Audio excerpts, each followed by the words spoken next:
বলো ভাই অধরাই বলো, আমরা কি বলছিলাম? সংখ্যা পদ্ধতির রূপান্তর পরস্পরের মধ্যে মোট কত প্রকার? 12 প্রকার। সংখ্যা পদ্ধতির রূপান্তর পরস্পরের মধ্যে মোট কত প্রকার? 12 প্রকার। বলো এটা টাইপ 1 এর মধ্যে মিলতেছে না? টাইপ 1 কি ছিল? ডেসিমেল থেকে অন্য। দশমিক থেকে অন্য যেটাই হোক, ওই অন্যটা দ্বারা ভাগ, অন্যটা দ্বারা গুণ। তাহলে বলো ডেসিমেল থেকে কি অন্য না? মানে 8, তাই না? অক্টাল। তাহলে 8 দ্বারা ভাগ, 8 দ্বারা গুণ।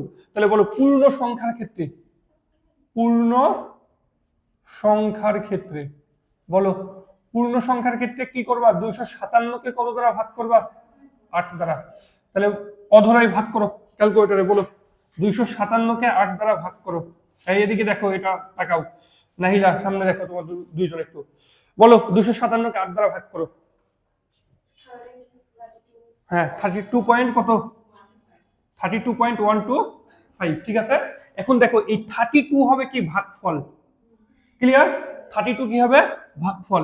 আর হাইফেন চিহ্ন দিয়ে কি আমরা ভাগশেষ লিখবো না?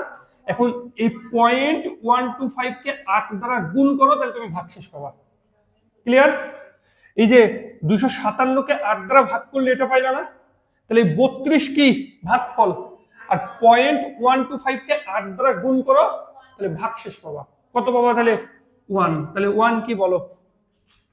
ভাগশেষ। ক্লিয়ার? এবার 32কে 8 দ্বারা ভাগ করো, বলো 32কে 8 দ্বারা ভাগ করলে কত? 4। ভাগশেষ কি থাকে? 0।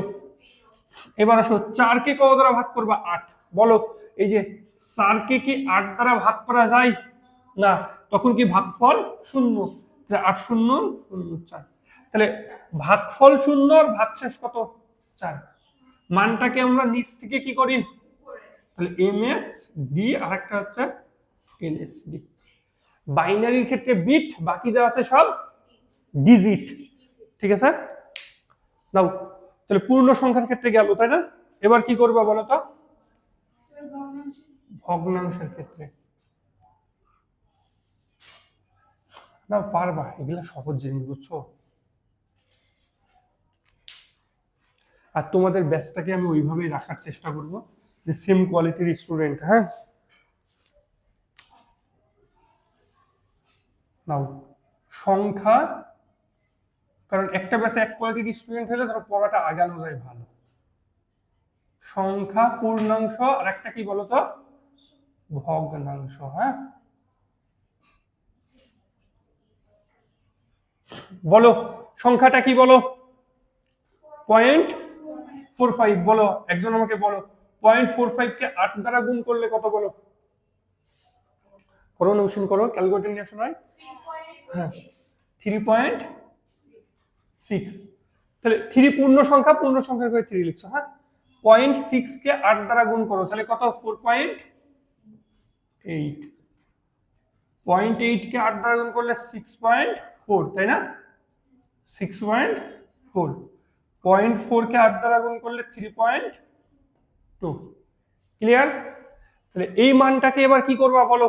উপর থেকে নিচে এমএস ডি, আর একটা কি বলো?